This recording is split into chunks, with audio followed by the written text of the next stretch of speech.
Labas na namin dito. Lakas ah. Kinikilabutan. Tapos binalik ulit siya nung nakabili. Hindi ba masama yun? Baka nagtampo siya sa akin. Lakas niya oh. Kinilabutan kasi ako rin. Ba't ganito? Ba't kinilabutan ako? Parang Ang totoo lakas ka. niya talaga. Oo nga. Okay, Umuusok! Umuusok! Ay hindi, may Umuusok, humidifier pala. Sir, okay lang ba? Hindi na siya. Akala ko Hindi siya umuusok. pwedeng i-open. Hindi siya pwedeng buksan. Pwede po. Is it the same na ano, Yung kay Jessica so. si Bita? Kasi Yung, yan yun, yung furniture nila. Yung Annabelle ng Pinas.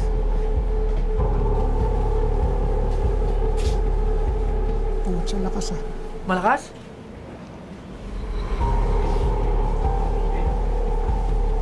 Sabi mo, wag na siya magalit. Galit ba siya? Yung story.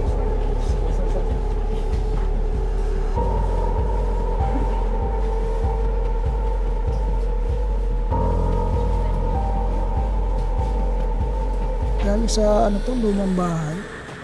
Tapos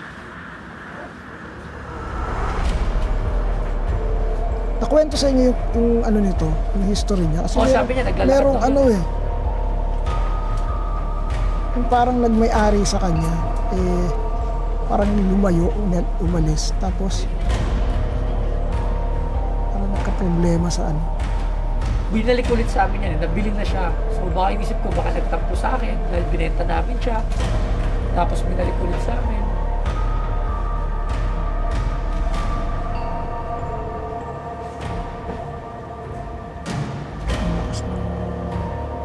Ang lakas ng energy niya.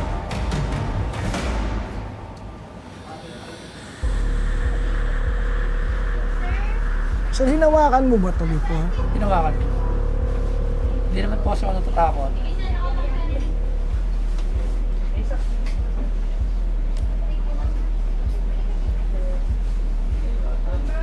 Baka pagpitik mo ng mata, biglang kumara. Takbuhan tayo rito. Takbuhan. Pero ano sir, kasi actually ano, honestly may kakaibang energy sa loob niya. Merong ano, parang merong nagpo-possess sa kanya. Bad ba or good? Galing sa mismong may-ari sa kanya. Kaso, trap dito sa dal. Gusto mo isi-shield na lang natin siya dito. Isi-sealed. Isi-shield kasi para hindi na siya Lumabas. lumabas. Yes, Isi-shield yung- natin Ano yung- ba yung entity? Bad or good? Ano ba kung dadalhin sa amin? Negative yon. Negative. Definitely negative energies kasi iba yung vibrations niya. Okay, so anong kailangan gawin? Nilabas kasi namin yan eh. Hindi no, hinapos siya talaga. Ah, nilinis. December.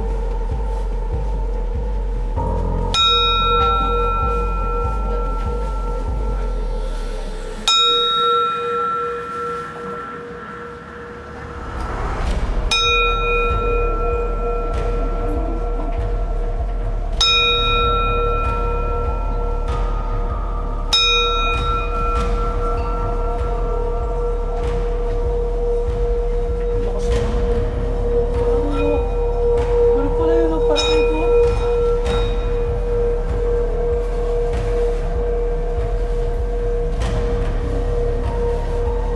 Alam mo yung ano, yung emotions ng dal. Yung para siyang sobrang lungkot, umiiyak. Yun yung emotions na meron yung dal. So, actually, naghahanap siya ng ano, ng parang mag-aampun sa kanya. Ah, baka nagtampo kasi siya sa amin dahil binenta namin siya dapat kasi hindi na talaga namin siya binenta. Sabihin nyo nga, ano, Idol Ed, sabihin nyo wag na siyang magtampo kasi hindi na namin siya ibebenta kahit kailan.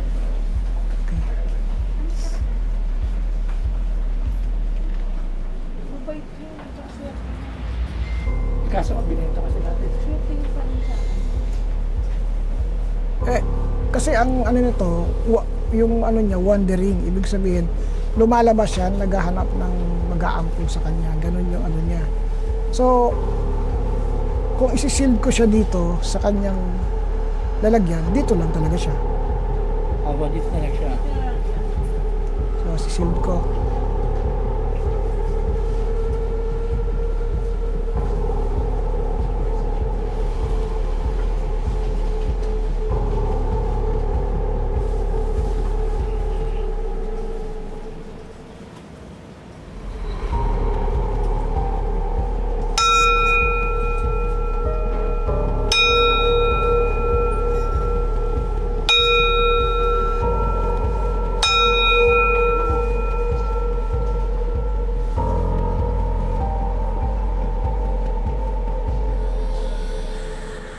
blood energies dito sa ano. Sa, May blood energy. may blood energy dito. So, Blood energy dito. dito. Diyan naman sa samurai. Dito sa mga yun. Parang may Ito. dugo. Ito po. Parang may energies. Kasi ito po, nabili ko itong parehas dun sa pinatay. Yung collector niyan, pinatay po.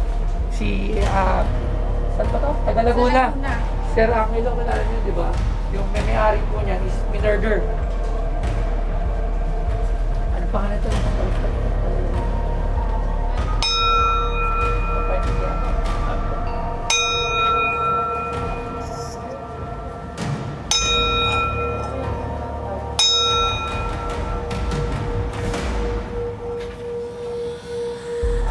Nagbablock oh. Pansinin mo yung tunog niya.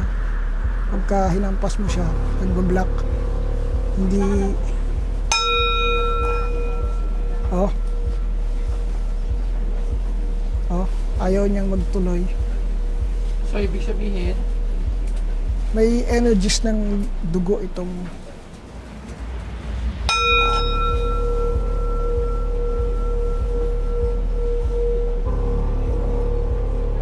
Actually, yung mga lumang gamit kasi... ito po meron po ko isa. Ito po kasi mga nasuot na alam na po natin na namayapa na po ang ating idol, si Francis Magalona. Yan, yung mga gamit niya ng mga namayapa. Meron po bang mga ganyan na mga natigil, mga ganyan?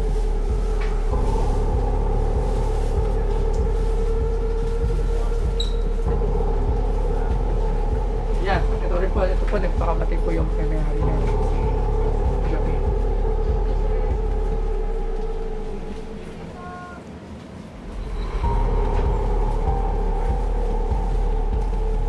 Sobrang galit.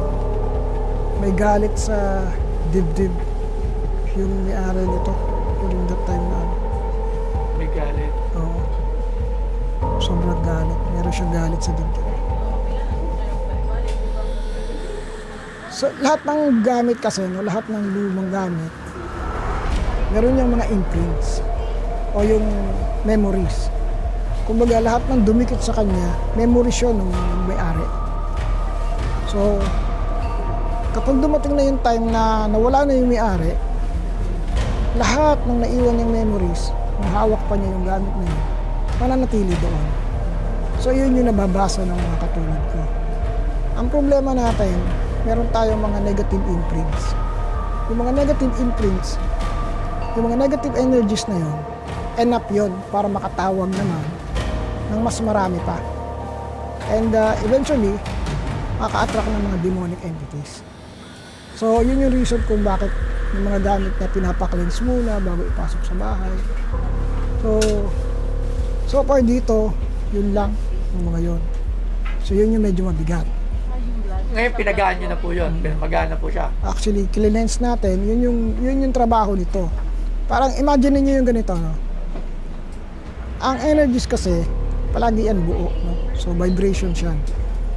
So, pag pinatunog mo siya, yung tunog kasi ng brass, yung tunog ng mga tanso, pag yan ay nag-vibrate, Dire-diretso. binabasag niya yung mga negative energy niya. At eventually, sasabog na yan, kakalat hanggang sa mawala na. Parang ganun lang, ganun yung analogy. Hindi, kagaya niyan, yan, lumang ganyan, hindi mo pwede sabihin na, Wala lang lumang plancha lang yan eh. Meron pa rin siyang entity. Meron yan. Yung mga nagmamayari. Kung sino yung humawak niyan, meron pa rin ano yan sa kanya. Ganun pa rin. Naku po, maraming salamat, Sir Ed. Thank you, sir. Ay, naku po, napakagaling naman at nabasbasan niyo yung aming tindahan. So sige, hayaan ko na kayo mag-ikot-ikot muna at papakain ko muna ating mga bisita. Thank you po. Ayan, si Sir Ed Kaluwag.